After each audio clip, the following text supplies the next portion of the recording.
Se tu queres ser líder, tu tens que aprender a ser líder, não é? E uma das coisas que eu acho que é mais importante na liderança é o autoconhecimento. Isto é, como é que eu posso ser eu próprio e posso liderar um conjunto de pessoas à minha volta que me respeitem, que sintam que as minhas orientações são importantes.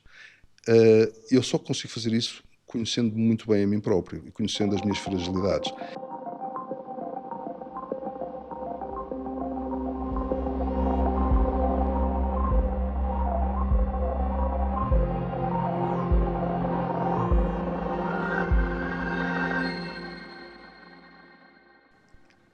Bem-vindos ao podcast Iman. Hoje, como não poderia deixar de ser, os papéis invertem-se. Depois de 30 episódios como entrevistador, Salvador da Cunha é o entrevistado, para fechar a primeira temporada deste projeto Lift com chave de ouro. Salvador da Cunha é CEO da Lift Consulting, que fundou há 30 anos. Nestas décadas deu consultoria a mais de 500 clientes e lançou ou comprou mais de 15 empresas da área do marketing e da comunicação. Foi ainda presidente e vice-presidente da APCOM, professor no ensino superior e membro do board do International Communications Consultancy Organization. E como se não bastasse esta carreira longa, Salvador da Cunha acaba também de lançar o seu primeiro livro, Empresas Magnéticas. Bem-vindo, Salvador. Se calhar podemos começar por aí. O que é que o levou a escrever este livro como marco do 30º aniversário da Lift? Bom, obrigado, Nelson. É giro estar neste papel de entrevistado agora, depois de 29 episódios, na realidade, que nós já fizemos, e portanto este será o 30 que fecha este ciclo. Nelson, o livro está a ser escrito há 4 anos. A minha ideia foi sempre ir escrevendo coisas que tivessem a ver com todo o meu conhecimento que foi acumulando ao longo destes últimos 30 anos. Parece que foi ontem, mas na realidade já passaram 30 anos desde que lancei a Lift. E a minha tentativa há 4 anos foi começar a escrever. Às tantas tinha 600 páginas mal organizadas de um livro. E este ano, ali por volta de junho, julho, resolvi começar a organizar todo aquele material e com a ajuda da editora, da Contraponto, e com a tua ajuda também, muito obrigado, tentar partir o livro em 3 grandes partes. Uma parte relacionada com a reputação, que tem sido toda a minha aprendizagem ao longo dos últimos 30 anos como a base estratégica da comunicação. Depois uma área de influência que é muito interessante e que eu estudei muito também com vários autores ao longo dos últimos 30 anos. E depois a parte operacional da comunicação, como é que com uma coisa se monta a outra. A minha ideia é tentar ajudar os gestores a compreender este fenómeno, porque na realidade o mundo está muito complexo e esta área da comunicação está muito complexa.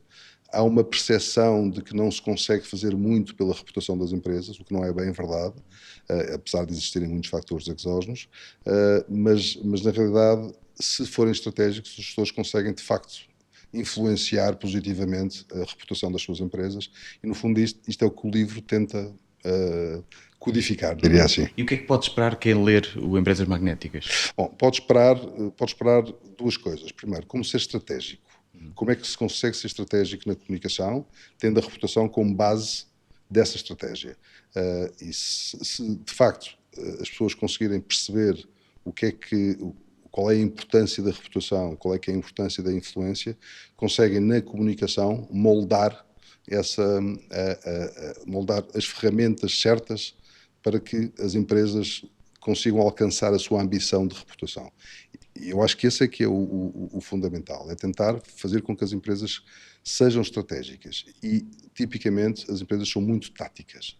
As empresas, durante muitos anos, fizeram publicidade, resultava, fantástico, nada a opor, começa a não resultar tanto. E, portanto, há muito mais ferramentas e muito mais complexidade hoje em dia no mundo da comunicação e é essa consciência que as empresas têm que ter, que esta complexidade só se faz sendo estratégico. E a minha opinião é que a reputação tem que ser a base dessa estratégia. Então, vamos por pontos. Como disse há pouco, há 3 eixos centrais para uma empresa se tornar magnética, não é? É a reputação, a influência e a comunicação. Começando pela reputação, o que é que afeta ao certo a reputação de uma empresa, enfim, de um líder? Muito bem. Então, há muitas coisas que afetam a reputação da empresa. Eu dividi no livro entre factores endógenos, isto é, coisas que as empresas podem controlar, e factores exógenos que não controlam, mas que podem compreender. E, portanto, estas duas grandes pilares são muito importantes. Nos factores exógenos, nos fatores endógenos, portanto, naquilo que as empresas podem fazer para compreenderem o ecossistema onde se movem, temos dois tipos de dimensões emocionais e dimensões racionais. Nas dimensões emocionais temos tipicamente alguns atributos como o respeito, a admiração, a confiança e a admiração que os stakeholders têm pelas empresas. Portanto, estas dimensões emocionais podem ser construídas com base em publicidade, por exemplo, mas são sobretudo construídas com base em 7 grandes dimensões racionais. E essas dimensões racionais, a primeira de todas, que é a mais óbvia e aquela que há mais de 100 anos é tratada pelo marketing, são as áreas de produtos e serviços. O que é que a empresa tem para vender? O que é que a empresa, qual é que é a sua proposta de valor para os seus consumidores e para os seus clientes? E aqui o marketing tem um papel fundamental, que é dar notoriedade aos produtos e serviços e, no fundo, criar aqui alguma emoção também em relação aos produtos e serviços. Mas o problema é que hoje isso já não basta. Não basta porque os canais estão super pressionados, há muita informação a circular e, portanto, para uma empresa conseguir sair por baixo da espuma destas ondas, é preciso fazer mais do que só publicidade. E, portanto, há outras dimensões racionais que começam a ser muito relevantes, dimensões como a inovação, dimensões como o talento, e hoje a guerra do talento é uma guerra muitíssimo relevante, porque, de facto, pelo menos na Europa, nos Estados Unidos, as taxas de desemprego estão cada vez mais baixas, apesar de, por exemplo, em Portugal, nós termos muito mais população do que tínhamos, mais 10% da população do que tínhamos há 4 ou 5 anos atrás, e, portanto, mesmo assim a taxa de desemprego mantém-se muito baixa e, portanto, há uma guerra grande pelo talento e as empresas têm que trabalhar muito esse segmento para terem as melhores pessoas a trabalhar com elas, não é? Portanto, talento, uma segunda dimensão racional. A área de governance também é muito importante, porque, na realidade, se as empresas não estão bem organizadas e não são bem geridas e não têm, enfim, todos os seus procedimentos bem codificados, cria-se uma desconfiança sobre um caos que possa não estar bem organizado. E, portanto, quanto mais organizada estiver a empresa e com mais procedimentos tiver a empresa, apesar de às vezes os procedimentos serem overwhelming, não é? Mais confiança dá aos seus stakeholders. Terceira ou quarta dimensão racional. Depois temos as áreas da ESG, a parte de responsabilidade social, de responsabilidade ambiental. Temos a área da liderança, que é muito importante. O líder aqui tem um papel fundamental na construção da reputação da empresa. O líder é, no fundo, a candeia que ilumina a empresa e, portanto, é muito relevante. E depois temos uma área de performance que tem a ver com duas coisas, com solidez, a empresa mostrar que é sólida e que está no mercado com força, que está no mercado para ser líder ou para ser challenger, mas no fundo esta liderança, esta performance é muito importante. E depois uma parte de performance financeira que tem a ver com o lucro, que tem a ver com o resultado final, que é muito importante para determinado tipo de stakeholders, não é tão importante para outro tipo de stakeholders. Portanto, finalizando aqui a Esses parte... são os endógenos, não é? Estes são os endógenos. E aquilo que a empresa pode fazer para, no fundo, ir ao encontro daquilo que é a sua ambição estratégica, não é? E depois, compreender os fatores exógenos. E os fatores exógenos são múltiplos, são muitíssimos. Pode começar com a geopolítica. Como é que as tarifas do Trump afetam a performance financeira de empresas portuguesas e afetam todas as empresas que exportam para os Estados Unidos. Estou-me a lembrar de clientes nossos como, por exemplo, a Navigator, na área do papel, flutua muito em função daquilo que são as questões mais geopolíticas, mas estou-me a lembrar também de áreas tecnológicas muito fortes, empresas como uma Samsung, ou como uma Apple, ou como uma Nokia neste caso já não é tão importante, mas como uma Tesla. A forma como estas empresas são percebidas nos grandes blocos geopolíticos é muito diferente. A Tesla, nos Estados Unidos, tem uma percepção relativamente boa, apesar de ambígua por causa do Elon Musk, mas na China tem uma percepção completamente diferente daquela que tem nos Estados Unidos, e na Rússia também completamente diferente. E, portanto, a reputação não é igual e não é a mesma em todos os blocos geopolíticos. Mas, na realidade, tudo o que acontece, as guerras, por exemplo, a guerra na Ucrânia, moldaram muito negativamente a percepção de empresas que se mantiveram na Rússia. Portanto, as empresas têm que ter a consciência daquilo que fazem ou não fazem, para, efetivamente, não prejudicar a sua reputação nos outros blocos, que são relativamente importantes. Portanto, a geopolítica é uma, o setor de atividade das empresas se movem é outro. Por exemplo, em Portugal, a banca tradicionalmente tem uma reputação bastante mais frágil do que o setor agroalimentar, a razão pela qual, por exemplo, uma Delta, uma Compal têm reputações muitíssimo fortes, ou uma Lego. As áreas do luxo também têm reputações muito fortes, uma Rolex, uma Ferrari, um Bugatti, enfim, são sempre empresas com reputações muito fortes. Do lado oposto estão empresas industriais pesadas que poluem muito o ambiente e que poluem e que no fundo são empresas completamente necessárias para que nós consigamos viver, não é? Eu vejo uma evolução imensa, por exemplo, na área da construção, na área do cimento, que são indústrias tipicamente muito poluentes, mas que estão a fazer um caminho muito grande na área da ESG e, portanto, estes fatores sectoriais também moldam muito a percepção das empresas, mas também posso estar a falar de, por exemplo, a regulação dos governos, a regulação europeia, também afeta a forma como as empresas se comportam. Estou-me a lembrar, por exemplo, das regras da RGPD, do Regimento Geral de Proteção de Dados. As empresas tiveram que se adaptar a uma regulação que existe e se não se adaptarem, vão sofrer danos reputacionais.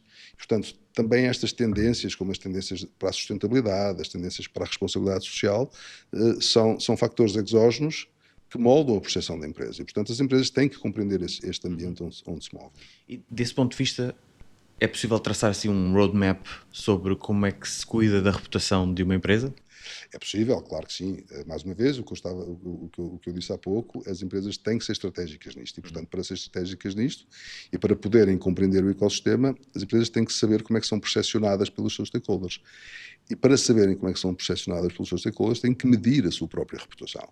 E só com essa medição é que elas podem, percebendo onde estão e percebendo para onde é que querem ir, qual é que é a sua ambição do ponto de vista reputacional, é que conseguem traçar um caminho estratégico do ponto A para o ponto B. E, portanto, esse caminho estratégico já se faz com as outras duas partes do livro, com a parte da influência e com a parte da comunicação. E o que é interessante é que tanto uma como outra têm também múltiplas variáveis que têm que ser entendidas. Não é?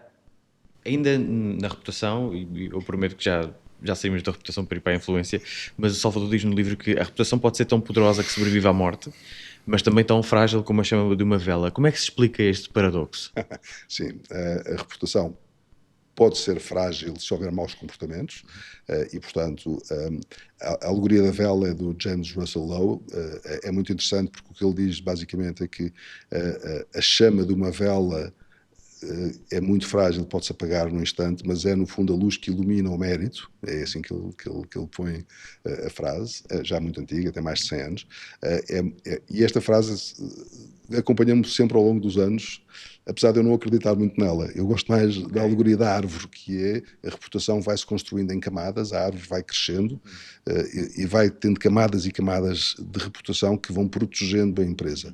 Claro que se houver wrongdoing, isto é, se houver um gestor que se comporta mal ou se a empresa tiver práticas nocivas à sociedade, essa árvore pode ser cortada pela raiz e pode cair na mesma, independente da sua dimensão.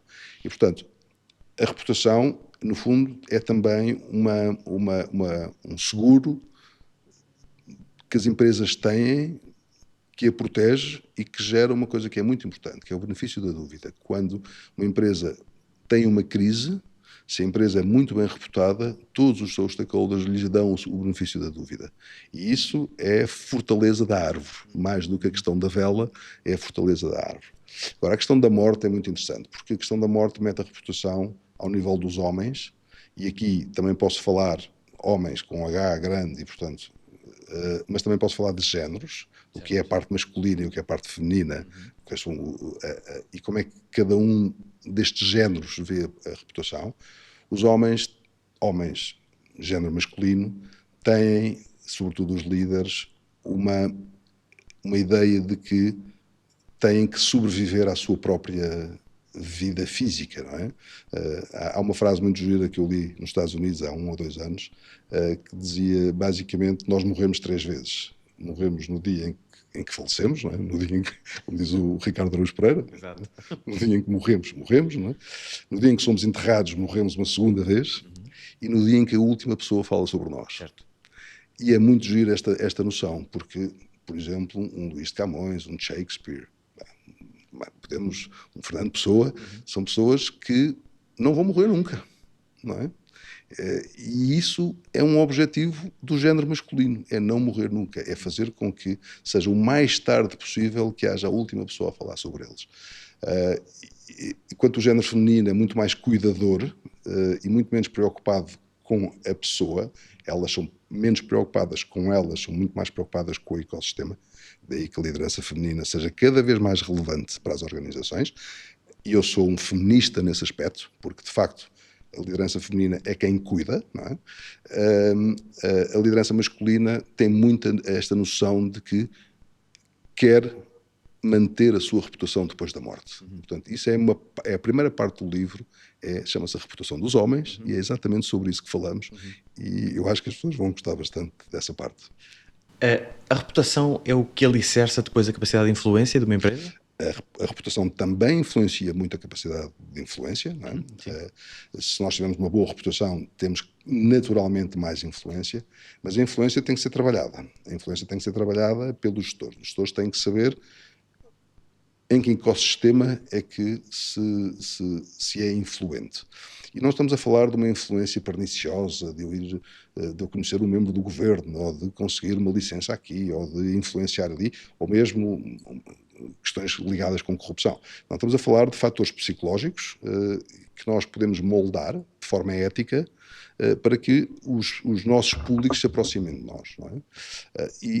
E há um conjunto enorme de autores sobre esta matéria. Eu aqui não sou psicólogo, portanto não estudei psicologia, apesar de gostar de ter estudado, enfim, na realidade sou um autodidata nessa matéria porque li imensa coisa, e há muitos autores a falar sobre esse tema. No livro eu falo sobretudo sobre o que eles dizem, não é? E também como é que isto se relaciona com a neurociência e como é que o nosso cérebro funciona e como é que, compreendendo como é que o nosso cérebro funciona, nós conseguimos ligar interruptores e desligar interruptores das pessoas com quem estamos a comunicar, para que os comportamentos de suporte sejam positivos e que eles venham ter connosco, que eles queiram comprar os nossos produtos e serviços, eles queiram... os comportamentos de suporte são muito importantes, eles queiram recomendar à empresa, que é um comportamento de suporte muitíssimo relevante. De resto, nos últimos 10 anos, nós vimos como esta questão da influência com os influencers está a trabalhar, porque no fundo eles são recomendadores profissionais. E no fundo esta parte mais relacionada com as neurociências e com a forma como o nosso cérebro funciona é muito relevante. O David Kramer dizia: com o sistema 1 e com o sistema 2, nós temos um sistema 1 que é muito intuitivo e com o qual tomamos 30 mil decisões por dia, e 30 mil são mesmo 30 mil, são 30, 35 mil decisões por dia, das quais não nos apercebemos, não é? Chamado rule of thumb, que é fazemos as coisas intuitivamente, e muitas vezes este sistema sobrepõe-se ao sistema 2, que é o sistema racional, não é? E, portanto, compreendendo, e o livro fala um pouco sobre isso, compreendendo como é que isto funciona do ponto de vista cognitivo e do ponto de vista da forma como nós interpretamos as mensagens que nos são transmitidas, O que é interessante, na realidade, é perceber como é que eu consigo, efetivamente, moldar essas percepções com base, por exemplo, na teoria da reciprocidade. Eu, quando te dou alguma coisa, tu sentes-te obrigado a dar-me qualquer coisa em troca. Sim. Sobretudo se for alguma coisa que eu te dou e que tu entendas este meu gesto como um gesto valioso, não é? altruísta e valioso, e não que tenha alguma coisa por trás. Sim. Mais uma vez, moldando isto para os influenciadores, quando há a percepção de que eles são pagos pelas marcas, a influência deles diminui. Exato. Se são micro-influenciadores que não são pagos pelas marcas, provavelmente a influência deles aumenta, mas depois a audiência diminui. Portanto, há aqui sempre este jogo. Mas, por exemplo, outra das dos cognitive bias que nós temos tem a ver muito com a autoridade. Como é que eu aumento a minha autoridade em relação aos meus stakeholders? Se eu sou, de facto, uma autoridade naquela matéria. E desse ponto de vista, há alguma forma de medir a influência? Não há não diria, pelo que eu até agora estudei, nunca vi uma fórmula, não é? Agora, a influência das empresas e das pessoas mede-se pela sua capacidade de, com os instrumentos que têm à sua disposição, os tais fatores endógenos que eu falava há bocado, conseguirem se sobrepor aos fatores exógenos. Muitas vezes os gestores, como isto é uma equação muito complexa e não estão lá todas as variáveis, acham que não conseguem fazer nada. Não é verdade. Se os gestores forem estratégicos e se fizerem uma comunicação estratégica bem feita, muitas vezes conseguem com que os fatores exógenos sejam, ou melhor, que os endógenos se sobreponham aos exógenos. O que eles têm é que saber quem são os seus stakeholders, a quem é que interessa a comunicação, a quem é que eu me dirijo clarissimamente, não é? E quando eu consigo perceber quem são os meus stakeholders, consigo perceber que ferramentas é que eles vão utilizar, que ferramentas de comunicação é que eu posso utilizar para chegar até eles, e eles vão, e no fundo vou conseguir ir moldando percepções à medida que o tempo vai passando. É um processo longo, permanente e contínuo. Isto é, não se pode fazer uma ação aqui, uma campanha ali e pensar que a coisa está feita. Não, isto é always on. E, portanto, é esse ponto que eu acho que é cada vez mais relevante, que é as empresas conseguirem fazer com que o que está ao alcance delas se sobreponha sobre o que não está ao alcance delas. E isso aumenta clarissimamente a influência. E chegamos então ao terceiro eixo. A comunicação é o que consolida a influência e a reputação? No fundo, é o que operacionaliza a estratégia. Exato. Não é? E, portanto, se nós soubermos qual é o caminho através da reputação, se soubermos como é que moldamos as percepções das pessoas através da influência, podemos ir buscar os canais que são os canais adequados para fazer a comunicação. As mensagens adequadas, as fórmulas de lá chegar. E qual é que é, na minha perspectiva, os ensinamentos que eu tento trazer para cima da mesa com o livro? Nós estamos a viver uma era de absoluta loucura, não só em termos de velocidade, como em termos de multiplicidade de canais. De resto, hoje em dia é muito comum as pessoas receberem uma mensagem, lerem um alerta do telemóvel e depois andarem meia hora à procura da mensagem concretamente, porque não sabem se veio por e-mail, se veio por WhatsApp, se veio por Instagram, se veio pelo Facebook. Portanto, há tantos canais de comunicação e a complexidade é tão grande que as empresas aqui também têm que encontrar formulações para poderem navegar neste mundo incerto, neste mundo volátil, e conseguir pôr todas as variáveis em cima da mesa, mas sem que haja um resultado concreto. E, portanto, eu aqui acho que a fórmula é uma fórmula de navegação à vista com estratégia por trás. Imaginando os navegadores portugueses de há 500 anos, é a mesma coisa que um navegador sair de Lisboa para o mar, saber que quer chegar à Índia, mas não fazer a mínima ideia se está na rota certa. Claro.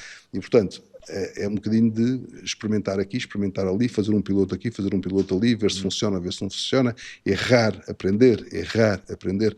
E esta cultura do erro tem que ser integrada nestas equações, porque eu tenho que errar muitas vezes para aprender muitas vezes e para ir afinando as coisas. E, portanto, o que eu digo é que as empresas têm que se organizar e de facto, há aqui um conjunto de ferramentas que são muito interessantes e hoje em dia o mundo tem muitas ferramentas de organização e de planeamento e de gestão de projeto que podem, de facto, fazer com que haja um alinhamento total de toda a comunicação em todas as plataformas para que se chegue ao resultado final. Então, qual é que deve ser o foco para se alcançar de forma eficaz uma comunicação certeira, vamos dizer assim? O foco é clarissimamente ser estratégico, compreender o ambiente e depois, na tática, na operação, compreender a complexidade de todas as ferramentas e depois ir testando e ir fazendo. Mas há alguns princípios reguladores, sei lá, o propósito, por exemplo, na mensagem. Sim. O propósito, no fundo, é a narrativa-mãe das empresas. Não é? As empresas, quando têm uma narrativa-mãe, têm aquela narrativa de que o que é que eu estou aqui a fazer, para que é que eu sirvo, como é que eu consigo servir as minhas pessoas, as pessoas que estão à minha volta, não só o meu talento, como os meus consumidores, e como é que eu consigo ir para além disso e no fundo, dar à sociedade uma parte do que a sociedade me dá a mim. Sem pôr em causa o lucro, sem pôr em causa o crescimento, o propósito faz parte da narrativa-mãe da reputação. Portanto, no fundo, é o eixo central daquilo que as empresas querem comunicar e lá está, aquilo que elas podem fazer para influenciar a reputação da empresa. Em 30 anos de Lyft, com tantos clientes que já lhe passaram pelas mãos, como é que tanto a reputação, como a influência, como a comunicação se foram alterando ao longo deste tempo todo? Bom, alterou-se muito. A Lyft começou há 30 anos como uma empresa de assessoria de imprensa, quando a imprensa era pujante e vibrante. Não é? Hoje em dia a imprensa está menos pujante, menos vibrante, apesar de muitíssimo relevante ainda. E agora, com a inteligência artificial, ao contrário do que as pessoas podem pensar, a imprensa vai ser mais relevante, assim consiga que as plataformas não engulam tudo, as plataformas grandes, o Google, o Facebook, Meta, etc. A imprensa é cada vez mais relevante. Mas estava a dizer, nós nascemos como uma empresa de assessoria de imprensa e hoje em dia somos uma chamada Full Integrated Company. Isto é, nós prestamos todos os serviços na área da comunicação, seja a área de Public Affairs, a área de comunicação corporativa, a área de comunicação de marcas, a área de eventos, social media, digital, enfim, acho que não me estou a esquecer de nada. Criatividade também? Criatividade, obviamente. Criatividade, no fundo, é o que alimenta tudo isto e cada vez mais relevante as áreas criativas. E, no fundo, hoje em dia, a Lyft é uma empresa muitíssimo diferente do que era há 30 anos, como é natural, evoluiu muito. De resto, eu acho que o nosso ADN, e nós temos o claim que é Evolving Communication, o nosso ADN é estar permanentemente na crista da onda, a surfar esta onda e a perceber como é que nós podemos ajudar os nossos clientes a serem estratégicos neste mundo complexo, não é? Portanto, nós tentamos entender esta complexidade porque temos muitos clientes e vamos bebendo de todos os clientes esta complexidade. E é muito interessante porque conseguimos perceber com alguns clientes, e muitos deles multinacionais, a forma como as coisas se vão fazendo nos Estados Unidos, a forma como se vão fazendo noutros países europeus e conseguir moldar para alguns clientes portugueses esse tipo de práticas. Não é? E é muito relevante perceber que isso funciona muito bem. Portanto, eu acho que, em muitos casos, nós estamos muito à frente de muitos clientes. Há outros clientes que nos ensinam muito, não é? E claramente, nós aqui tentamos beber esses ensinamentos desses clientes para poder, no fundo, que este conhecimento que nós temos e na gestão de 150 clientes permanentes na Lyft consiga ser um multiplicador para todos. Não é? Consegue recordar-se assim de algum caso, algum exemplo que lhe tenha trazido, nestes 30 anos, digo, Sim. que lhe tenha trazido assim um insight importante para o livro, por exemplo? Eu prometi não escrever sobre os meus clientes. Portanto, essa é uma das premissas do livro logo. Portanto, os casos que eu tinha eram casos internacionais, que eu fui estudando e fui codificando no livro, mas sobre os meus clientes eu prometi não escrever agora, até porque não faz sentido e porque há coisas que são confidenciais. Mas há uma ou duas situações que já se passaram há alguns anos, que eu acho que são muito interessantes. Uma teve a ver com um dos primeiros clientes da Lyft, que é a Nutrinvest, que agora é a Sovena, não é? Mas o Nutrivest continua a existir, mas que é a Sovena, que se propôs à privatização da tabaqueira. E, na realidade, nós desenvolvemos uma estratégia de comunicação muitíssimo sólida nessa altura, e tínhamos um problema gravíssimo, é que se a tabaqueira comprasse, se a Philip Morris comprasse a tabaqueira, a cota de mercado da Philip Morris em Portugal ficava em 99%. E na altura havia, claramente, uma entidade da concorrência mais débil do que é hoje, mas o governo achava que, de facto, isso não era positivo. Não é? E nós conseguimos não só montar uma narrativa para convencer o governo de que era positivo, mas conseguimos convencer a comunicação social na altura de que 99% não era abuso de posição dominante. Outro ensinamento muito interessante que eu tive foi do Roberto Medina. O Roberto Medina, em 2003, convidou-me para uma conversa no Hotel da Lapa para contratar a Lift para ser a agência de comunicação do Rock in Rio. Coisa que acabou por acontecer e nós somos a agência do Rock in Rio desde 2004, portanto há 21 anos, não é? O Roberto fez uma coisa que eu achei, olha lá está este brasileiro a ser expansivo, não é? Salvador, temos que ter o maior festival do mundo em Portugal. Eu pensei, este homem é louco. Mas e depois fui interiorizando. E percebi uma coisa muito importante, que é, se tu não metes a tua ambição lá em cima, até podes chegar um bocadinho abaixo, mas vai ser sempre superior a se tu meteres a tua ambição abaixo e não conseguires lá chegar. Portanto, eu acho que o Rock in Rio mudou completamente o panorama dos festivais em Portugal, mudou a perspectiva dos patrocinadores, mudou a forma como se fazem as coisas neste mundo. Neste momento temos outros festivais muito relevantes em Portugal. O Nós Alive claramente é um grande festival e que conseguiu não copiar, mas fazer muitas coisas da forma como o Rock in Rio foi fazendo. E depois, na operação, a Roberta também foi uma pessoa muitíssimo relevante na forma como eu aprendi muitas das formas de comunicar. Uma comunicação alegre, bem disposta, divertida, descomprometida, e muito forte. Ela começou este projeto com 20 e poucos anos, 21, 22, 23 anos, não é?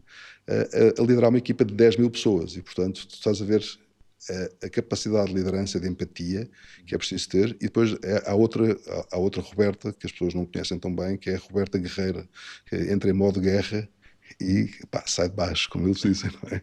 E, portanto, aprendi muito com esta família, de quem gosto imenso, e na realidade o que eu aprendi foi como é que se mete a ambição lá em cima e como é que se faz tudo para lá chegar, não é? O Carlão tem uma frase que eu gosto imenso de repetir, que é: essa é a vantagem da ambição.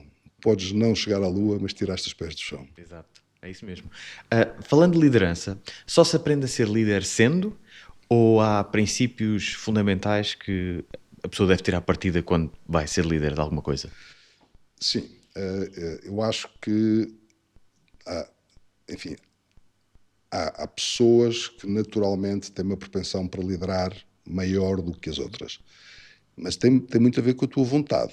Se tu queres ser líder, tu tens que aprender a ser líder, não é? E uma das coisas que eu acho que é mais importante na liderança é o autoconhecimento. Isto é, como é que eu posso ser eu próprio e posso liderar um conjunto de pessoas à minha volta que me respeitem, que sintam que as minhas orientações são importantes. Eu só consigo fazer isso conhecendo muito bem a mim próprio e conhecendo as minhas fragilidades. E, portanto, eu não posso ser um autocrata que manda em tudo. Eu tenho que ser uma pessoa que forma equipas, porque senão nós não saímos da cepa torta, se não conseguimos formar equipas. E estas equipas têm que estar muito ligadas comigo. Portanto, eu tenho que desligar muitas vezes do micromanagement para estar numa posição de influenciar as pessoas que andam à minha volta e que são também co-líderes da minha liderança. E, portanto, o autoconhecimento é muito importante e depois, claramente, há um conjunto de outras características que têm a ver com a empatia, que têm a ver com a forma como eu trato as pessoas, a forma como eu crio ecossistemas, pessoas que têm uma influência fortíssima na reputação das empresas, têm que fundamentalmente ser estratégicos, ser bem comportados. O CEO de uma empresa deveria ser tratado pela empresa como um Cristiano Ronaldo, ter ali uma equipa à volta dele, que não só as suas lideranças intermédias, a trabalhar com ele e a fazer com que as coisas aconteçam. Portanto, portanto o líder, de facto, nós, portanto, respondendo à tua pergunta, nós podemos aprender a ser líderes. Há muita literatura sobre liderança, não falta sobre isso, e eu acho que nós temos é que querer ser líderes e querer aprender a ser líderes. Eu acho que não nascemos líderes, mas claramente há pessoas com mais propensão do que outras. Não? E sendo o líder, seja um CEO ou um líder de uma equipa, um diretor, o que é que seja, o timoneiro da operação, como é que se gera a exigência, como é que se equilibra até a exigência do cliente com a capacidade de resposta de uma equipa? Eu acho que nós temos que gerir expectativas. Os líderes têm que ser gestores de expectativas, tanto de um lado como do outro, não é? Mas de achar que as placas tectónicas se ajustem. Eu acho que esta é a fórmula como nós conseguimos, muitas vezes, até fechando os olhos, queres que te diga. Eles que são gregos que se entendam. Isto é, as pessoas têm que ser responsáveis. Nós temos que dar muita responsabilidade às lideranças intermédias e às pessoas que trabalham connosco. E, no fundo, muitas vezes o silêncio do líder e de achar que as coisas se ajustem sozinhas é uma fórmula de lá chegar. Ora, claramente, eu não posso, por exemplo, numa agência como a Lift, preferir os meus clientes aos meus colaboradores. Eu tenho que equilibrar muito bem as coisas, não é? Eu tenho que dizer aos meus colaboradores, vocês têm que tratar bem os clientes, têm que ser estratégicos com os clientes, têm que, no fundo, fazer aquilo que eles pedem, ou aquilo que eles pedem, não, aquilo que nos é suposto fazer, o que está dentro do scope of work, mas do outro lado, com as nossas pessoas aqui dentro, nós também temos que perceber que eles não podem ser maltratados pelos clientes e que há limites e que há linhas vermelhas e, portanto, no fundo também encontrar aqui um equilíbrio para que o cliente não abuse daquilo que paga, isto é, se paga um determinado scope of work, ele não pode querer comprar uma maçã ou ter uma avença para comprar uma maçã todos os dias com uma mercearia e chegar lá todos os dias e tirar 3, não é? Portanto, ou querer o pomar. Ou querer o pomar. Portanto, este equilíbrio tem que ser feito. E o líder às vezes tem que se afastar para que as coisas se ajustem sozinhas, não é? Quais é que são os feitos de mais orgulho nestes 30 anos de Lift? Os meus defeitos? Os feitos da agência? Os defeitos. Eu também tenho muitos defeitos. Olha, uma das coisas é errar muitas vezes e aprender com todos os erros. Tentar aprender mesmo com todos os erros que cometi. Eu acho que a Lift, o grande feito que a Lift tem é ser muito maior que o Salvador da Cunha. O Salvador da Cunha foi o fundador, é o líder da empresa, mas a empresa é muito mais do que eu. E esse é o meu grande orgulho, é ter muitas pessoas a trabalhar comigo há muitos anos, pessoas muito boas, muito competentes, com as quais eu adoro trabalhar e não preciso hoje em dia de estar em cima de tudo o que acontece. Eu diria que estou em cima de 10% do que acontece. Faço uma gestão de zoom in, zoom out. As pessoas sabem que eu estou em cima da operação, portanto sabem que eu sei o que se passa todos os dias, mas eu não digo às pessoas o que elas têm que fazer. E isso eu acho que é o grande orgulho que eu tenho, é ter montado uma equipa muito boa aqui dentro, que sabe fazer aquilo que nós fazemos bem e que sistematicamente faz com que nós sejamos a melhor agência portuguesa, não é? A outra grande feito é transformar esta agência, que era pequenina, numa das maiores agências portuguesas, que já é uma plataforma e que na realidade já não precisa das suas lideranças, já funciona sozinha, já é um comboio a andar sozinho, o maquinista já vai em piloto automático, não é? Portanto, e isso é muito relevante. É claro que nós, todos os 15, 16 líderes que a empresa tem, vão ter que ir intervindo aqui e ali, mas na realidade o que eu acho que fiz bem foi criar esta plataforma. Não é? E nos momentos mais tensos ou desafiantes, que os houve certamente, muitos, quais é que foram os grandes ensinamentos que leva para a vida toda e com os quais até a agência como um todo pode aprender? Olha, o grande ensinamento que eu acho que levo é as pessoas têm que estar todas alinhadas, isto é, todas as lideranças têm que estar alinhadas num só objetivo. Nós, a determinada altura, tivemos um conceito de Lift World em que tínhamos 10 agências, todas elas especialistas, a trabalhar todas em prol de um bem comum, que era o bem da holding e tal. Isso não funciona. Não funciona, não funcionou, não é? Como não funcionou no Lyft, também não funciona nos grandes grupos globais, como a Omnicom, WPP, etc. Porque quando as unidades estão partidas e estão orientadas para trabalhar cada uma delas o seu negócio, nunca vão trabalhar em prol de um objetivo comum. E, portanto, nós, a determinada altura, tivemos que partir, desfazer tudo o que tínhamos feito ao longo de vários anos, e, portanto, desde 2019 que andamos a fazer isso, a partir pedra para construir uma única Lyft à volta de um único nome, à volta de um único conceito. E à volta desta ideia de ser uma fully integrated agency que pode ajudar os clientes em todas as áreas da comunicação. Eu acho que não se pode falar aqui num one-stop shop, porque nós, na realidade, temos muitos especialistas em várias áreas.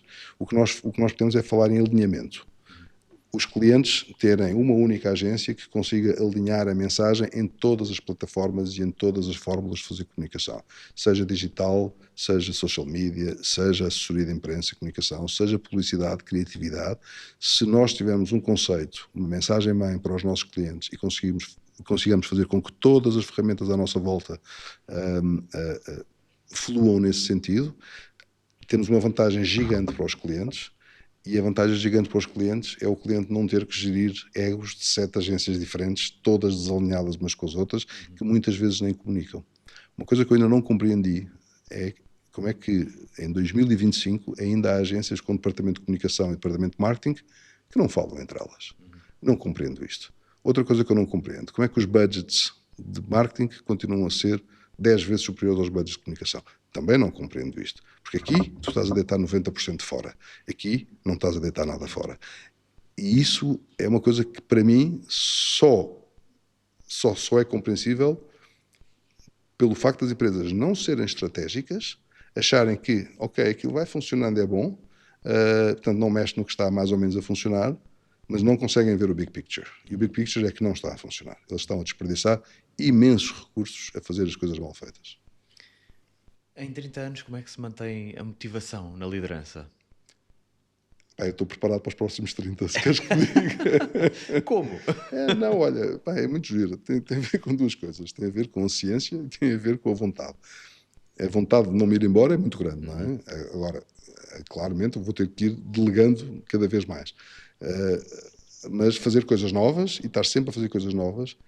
E a realidade é que uma empresa como a nossa tem tanta diversidade de coisas todos os dias que eu hoje estou a trabalhar uma crise para um grupo de shopping centers, amanhã estou a trabalhar um concerto como o Rock in Rio, no dia a seguir estou a trabalhar a estratégia de um banco, a seguir estou a trabalhar a estratégia de uma grande associação portuguesa.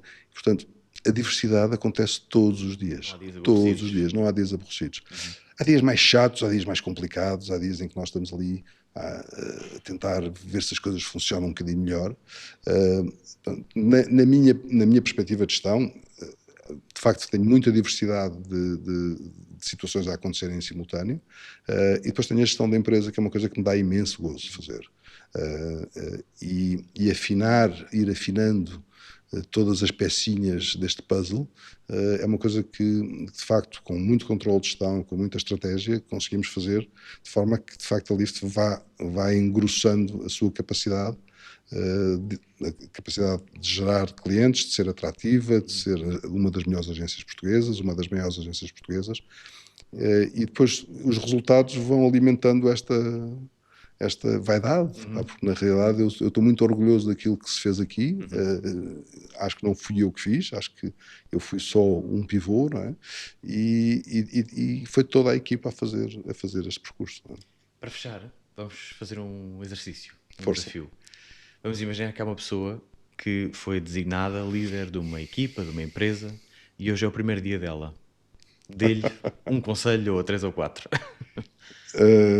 Primeiro conselho, conhece todos os teus limites, faz boa gestão de expectativas, decide, independentemente de mal ou bem, decide. Pá, não te enfies dentro de um gabinete, pá, com as mãos na cabeça. Portanto, eu acho que as pessoas têm que efetivamente andar para a frente, pá, estudar, pá, e perceber que a vida não é fácil, não é nada fácil, mas pode ser muito divertida. Muito bem. Ótima maneira de terminar. Salvador, obrigado. Obrigado, Nelson. Foi um Obrigado. prazer estar aqui Igualmente. contigo. Pá. Obrigado. Obrigado.